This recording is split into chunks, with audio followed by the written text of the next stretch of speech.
Jeffrey Epstein built a life inside the world's most powerful circles. Presidents, billionaires, celebrities, academics. His contact list read like a map of global influence, and for years he roamed freely among them while running an operation that investigators later described as systematic and hidden plain in sight. When the first police investigation began in 2005, it should have ended his access to power. Instead, a controversial legal deal allowed him to avoid federal prosecution. It silenced victims and shielded parts of the case from public view, and the story faded from the headlines, but the allegations did not disappear. Survivors continued to speak, journalists continued to investigate. In 2019, Jeffrey Epstein was arrested again, and this time the world was watching. His death in custody, the conviction of his associate Ghislaine Maxwell, and the release of thousands of documents that reignited questions that still haven't settled. Questions about accountability, about influence, about how a man accused by dozens of victims managed to run his operations for decades without being stopped.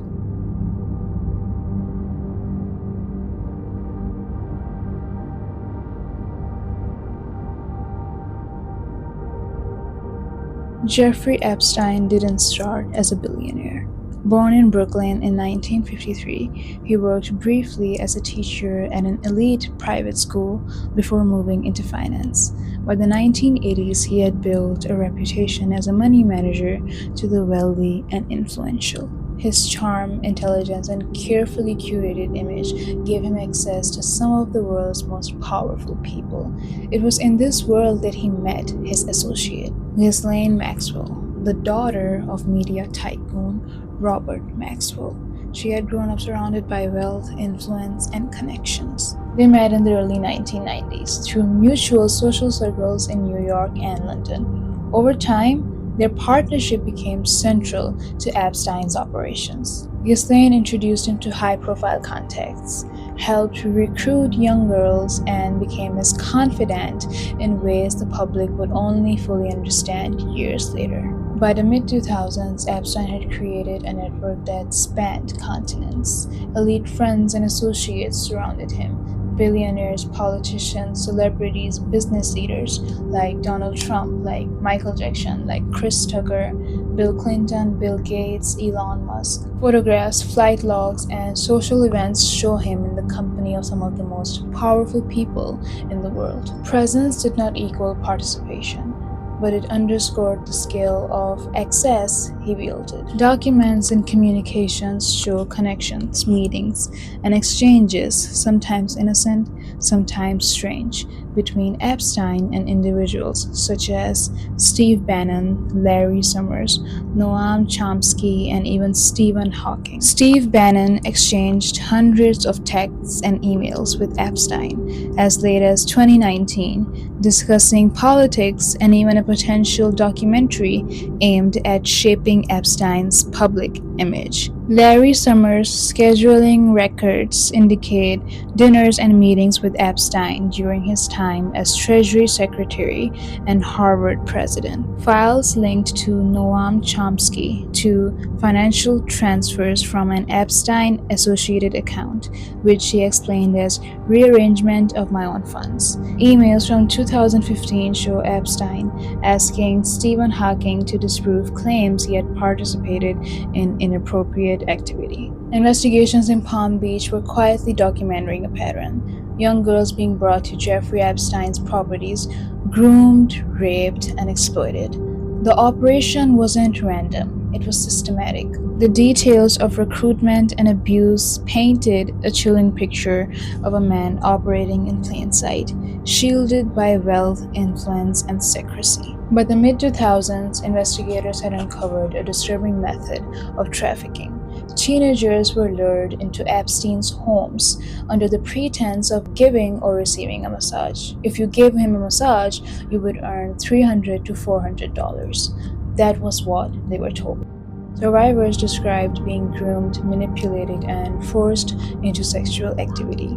One victim's story often led directly. Girls who were brought into Epstein's orbit were sometimes encouraged or pressured to recruit friends, creating a network that expanded his access to vulnerable teenagers. Virginia Giuffre, one of the few survivors to speak publicly, described how she was recruited as a teenager and then introduced to other girls. Ghislaine played a central role, guiding and facilitating these encounters.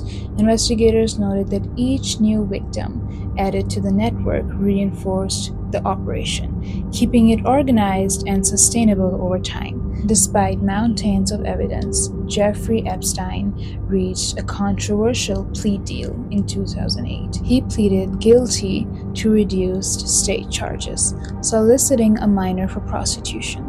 The agreement granted federal immunity and shielded potential co-conspirators. Epstein served 13 months in county jail, most under work release privileges. Victims were not notified before the deal was finalized, violating their rights and leaving survivors silenced. Jeffrey Epstein served 13 months in prison. Only 13 months. It has already exposed the limits of the justice system when confronted with wealth and power. Even while serving this sentence, his wealth and influence gave him privileges far beyond a typical inmate. He was allowed work release for up to 12 hours a day, 6 days a week, letting him leave the jail to continue managing aspects of his business and personal affairs. Inside the facility, reports described him having a private cell, access to his own staff, and a schedule that allowed him near total freedom compared to other inmates. This luxury fueled outrage when survivors learned that a man who had done such horrors to them was practically enjoying his life in prison, while ordinary defendants were facing a strict incarceration.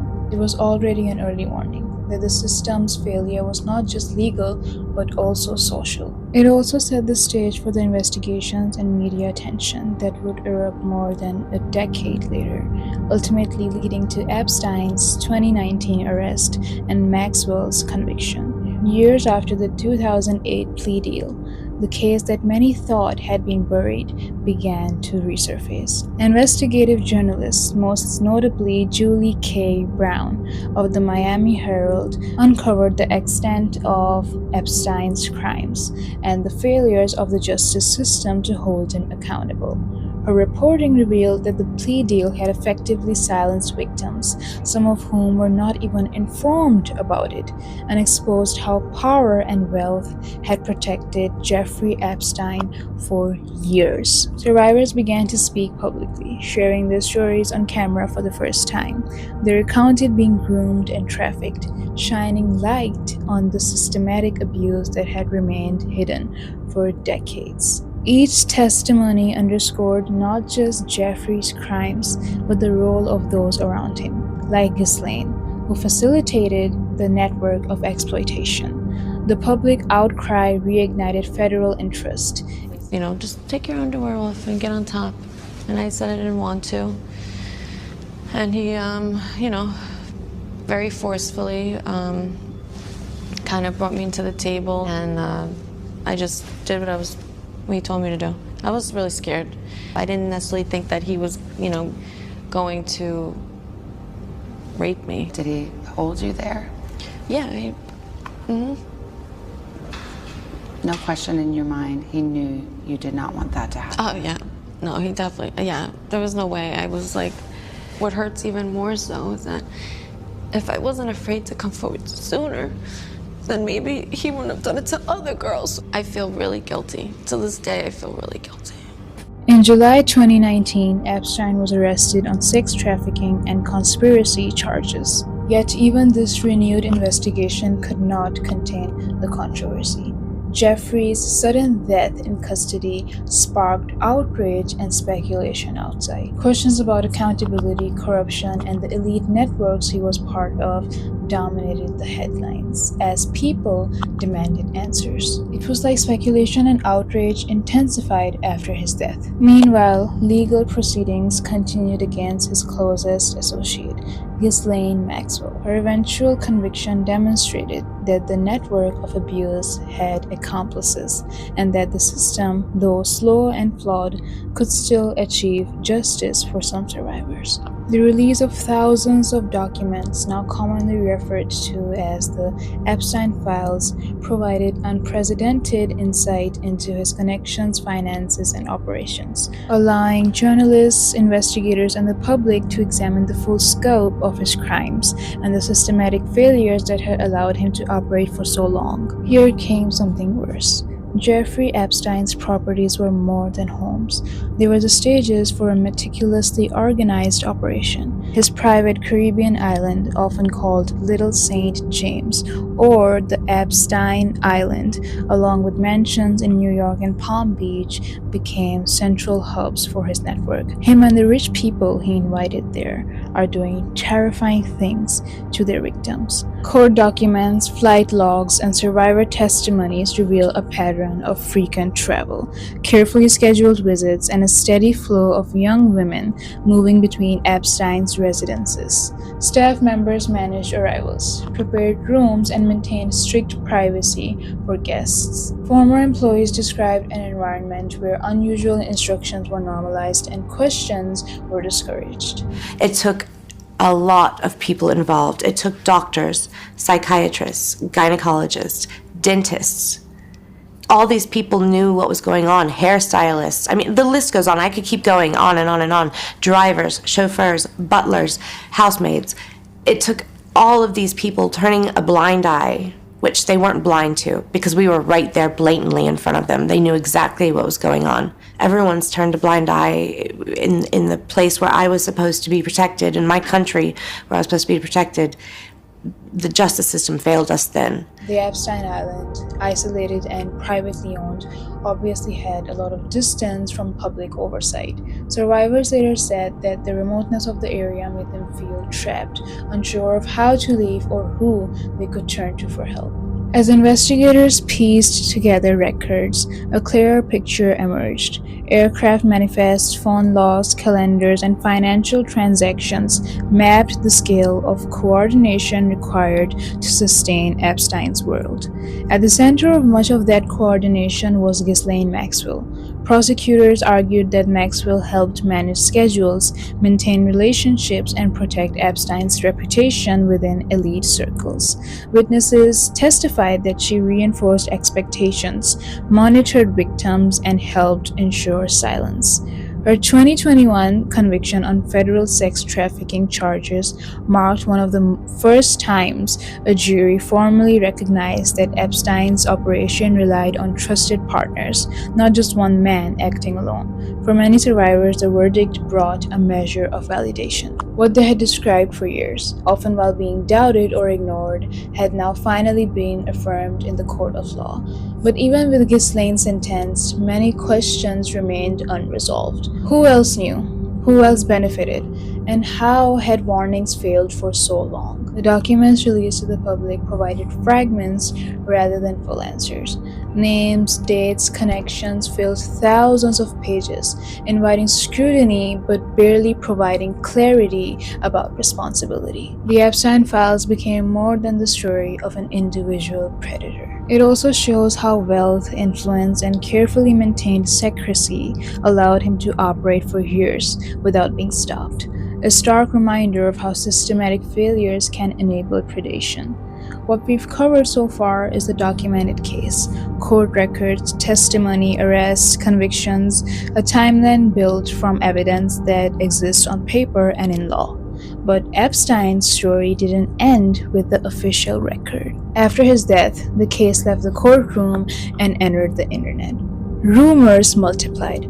Conspiracy theories spread faster than verified facts. Some claims blurred the line between speculation and investigation. Others reflected deeper public fear that the full truth might never be known. Donald Trump's name has been mentioned a hell lot of times in the Epstein files. If you search for Donald Trump measuring a kid's tightness, you'll find a Wikipedia of his sexual misconduct allegations. Since the 1970s, at least 28 women have accused Donald Trump for acts of SA, like rape, kissing, groping and looking under women's skirts, all without consent. You can search it up and get all the victims' names too. He has a history of belittling women when speaking to the media, like this interviewer he'd attacked for no reason. On the Epstein files, you talked about Democrats who were in there. Elon Musk was also in there, and so was your Commerce Secretary Howard Lutnick and correspondence that he had with him. Did you read those new files that were published by the Department of Justice? I have a lot of things I'm doing, and a lot of things I'm doing. I don't know. You mentioned two names. I'm sure they're fine. I'm sure they're fine. Otherwise, it would have been major headlines. A lot of women who are survivors of Epstein's are unhappy with those redactions that came out. Some of them, entire witness interviews are totally blacked out. Do you think that they should be more transparent? The fact that they thought they released too much. I heard that, and you tell me something else. No, I think it's really time for the country to get onto something else. Really. Now that nothing came out about me, other than it was a conspiracy against me, literally, by Epstein and other people. But I think it's time now for the country to maybe get onto something else. But what would you say to people who feel like they haven't gotten justice, Mr. President? Something that people care about. Yeah, what did you say? What would you say to the survivors who feel like they haven't gotten justice? You are the worst reporter. No wonder CNN has no ratings because of people like you. She's a young woman. I don't think I've ever seen you smile. I've known you for 10 years. I don't think I've ever seen a smile on your face. I'm asking you about survivors. You know why you're not smiling? Because you know you're not telling the truth, and you're a very dishonest organization, and they should be ashamed of you. These are survivors of a sexual abuser. Why do you blame the Biden administration because for they what let this him man in. did? Are you stupid? Are you a stupid person? Because they came on a plane along with thousands of other people that shouldn't be here, and you're just asking questions because you're a stupid person. Mr. President, why wait for Congress to release the Epstein files? Why not just do it now? It's not the question that I mind, it's your attitude. I think you are a terrible reporter. Are you committing to releasing the full video? Didn't I just tell you that? You said that it was You're up the to most Secretary Epstein. obnoxious reporter in the whole place. Let me just tell you, you are an obnoxious, a terrible reporter, and it's always the same thing with you. I told you, whatever Pete Hegseth wants to do is okay with me. There's nothing incriminating in the files, sir. Quiet. He's been accused of measuring a child's tightness with his fingers at an auction at his Mar-a-Lago residence in newly released documents from the Jeffrey Epstein files. And somehow, some people are still defending him. His name being in the Epstein or Epstein files repeatedly is clear that he's not innocent. These emails sent to Jeffrey are definitely concerning.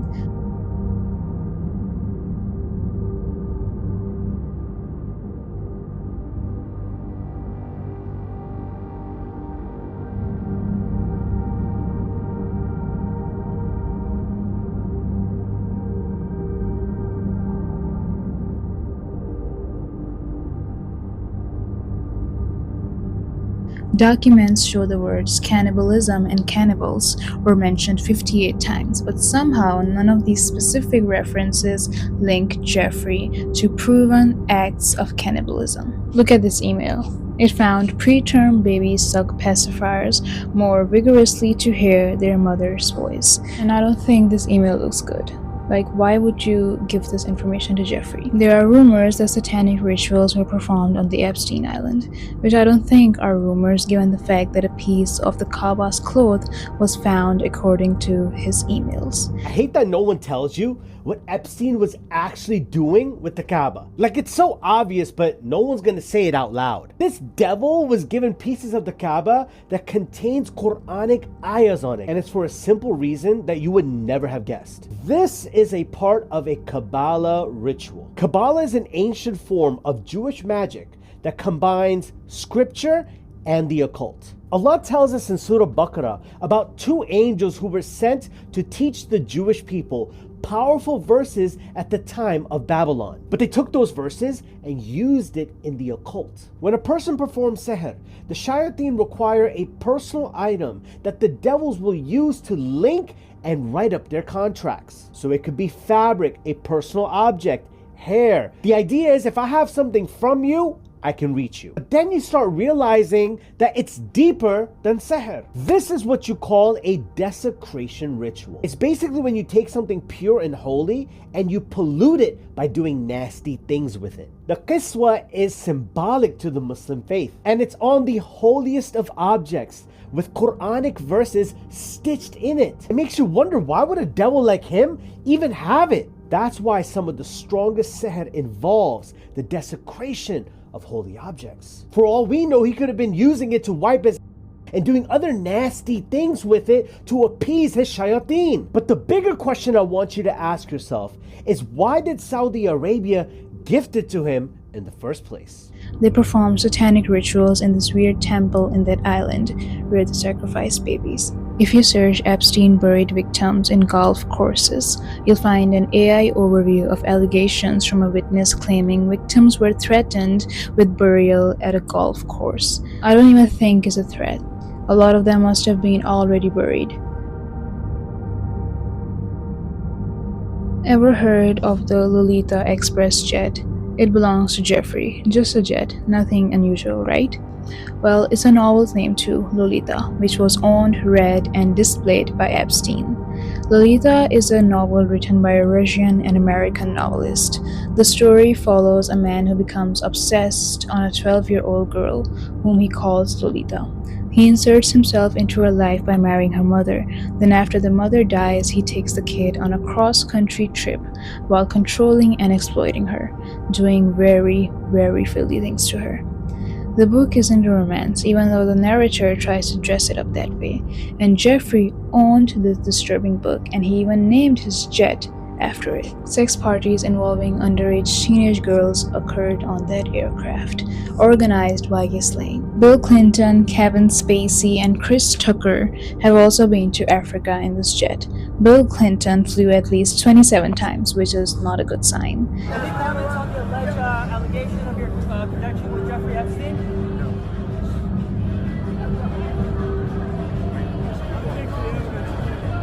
Even Donald Trump flew a lot in this jet. I mean, are we even surprised? Now look at this clip.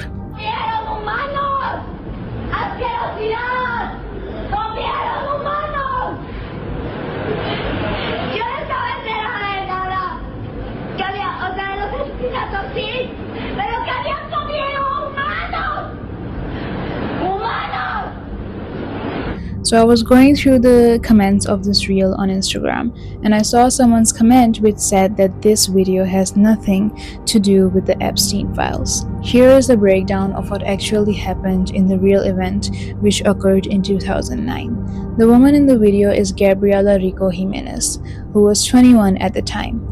In August 2009, she had a public breakdown outside a hotel in Monterrey, Mexico. She was filmed screaming accusations against high-profile figures, including Carlos Slim and the Mourinho family, claiming they were involved in cannibalism and that they ate humans.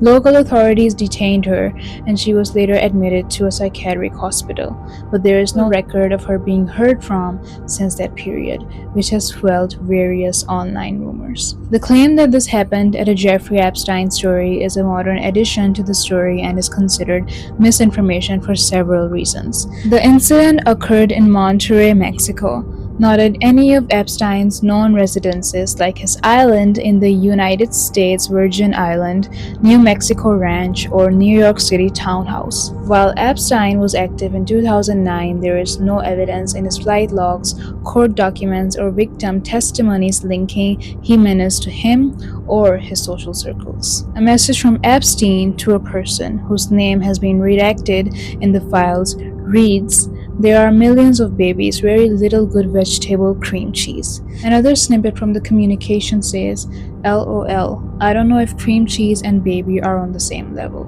In subsequent copies of the exchange, the other person's name is revealed to be Nadia. While the full name is not known, Epstein's former pilot is Nadia Marchenko, or Nada Marchenkova, who has reportedly been missing since early 2024. Online speculation says that the predators are calling the taste cream cheese because of the baby's intestines that contain digested milk formula. They've eaten babies and children. They've raped, sacrificed, and eaten babies and children, but it's just being labeled as rumors, not facts. After going through what's been released, the overwhelming feeling isn't curiosity, it's disgust. These files expose exploitation, power-shielding abuse, and a system that failed in ways that are hard to even process. And what we have seen so far is only a fraction of the total records tied to this case. That alone raises unsettling questions about how much remains buried in legal battles, sealed documents, and years of silence. This isn't just a scandal, it's a reminder of how easily influence can distort justice and how victims are forced to wait to be heard. The details are horrific, the scale is infuriating, and the fact that we're still uncovering pieces years later should disturb everyone paying attention. Some stories fade with time, this one shouldn't. I'm definitely going to make another part on this case, maybe even parts, because there's still a lot of things I haven't talked about. And mind you, the Epstein files could be released to distract us from something far, far worse.